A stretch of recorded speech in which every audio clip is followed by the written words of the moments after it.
সিরিয়ার ক্ষমতাচ্যুত president Bashar আল আসাদের দীর্ঘদিনের ঘনিষ্ঠ মিত্র রাশিয়া।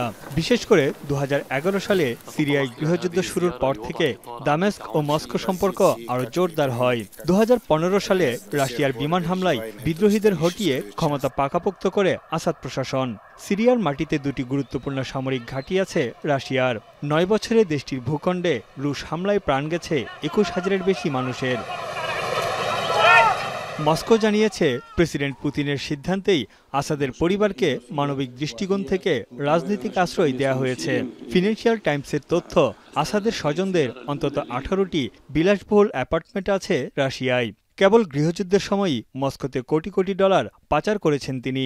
মার্কিন পররাষ্ট্র দপ্তরের প্রতিবেদন অনুযায়ী আসাদ পরিবারের মোট সম্পদ প্রায় 200 কোটি মার্কিন ডলারের। তবে প্রকৃত অর্থ আরও বেশি বলে ধারণা করা হচ্ছে। আসাদের 3 সন্তানের মধ্যে বড় ছেলে হাফিজ মস্কোতে পিএইচডি করছেন। আসাদের স্ত্রী আসমা আসাদ যুক্তরাজ্য ও সিরিয়ার যৌথ নাগরিক। তার পড়াশোনা ও বেড়ে ওঠা লন্ডনে। 2000 সালে পাকাপাকিভাবে সিরিয়ায় ফিরে এসে বিয়ে করেন আসাদকে। আসমার মা বাবাও রাশিয়ায় আছেন। তবে আসাদের পরিবারের চূড়ান্ত পরিণতি কী হবে তা এখনও অজানা। বিশ্লেষকদের মতে, ইউক্রেন যুদ্ধে মনোযোগ দেয় আসাদকে শেষ রক্ষা করতে পারেনি রাশিয়া। এদিকে হামাসের হয়ে যুদ্ধ করতে gие আরেক মিত্র ইরানও নজর দিতে পারেনি সিরিয়ায়।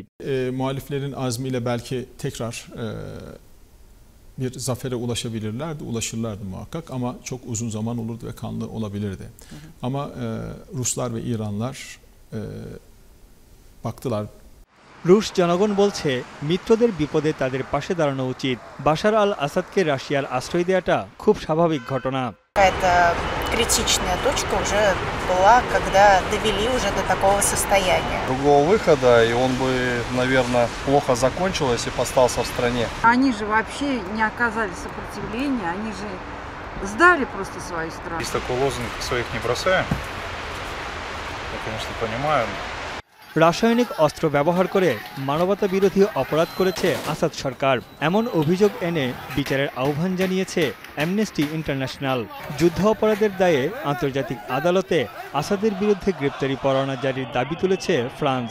বিদ্রোহী নেতা আবু মোহাম্মদ আল জোরানি বলেছেন, ক্ষমতাচ্যুত সরকারের যারা পালিয়ে বিদেশে গেছেন তাদের দেশে ফিরিয়ে এনে বিচার করা হবে। তবে বিচারের মুখোমুখি হওয়ার আশঙ্কা থাকলে রাশিয়া কখনো আশ্রয় নেওয়া ব্যক্তিকে ফেরত দেয় না। আর আসাদও এই মুহূর্তে রাশিয়া ছাড়ছেন না। কাজেই আসাদকে সিরিয়ায় ফিরিয়ে বিচারের মুখোমুখি করার সম্ভাবনা কার্যত নেই বললেই চলে। তানভীর জানি, এখন বিশ্ব। মাঠের অলরাউন্ডার আমি, আর ঘরের allrounder Tilex. Tilex toilet cleaner, clean মানেই টাইলক্স।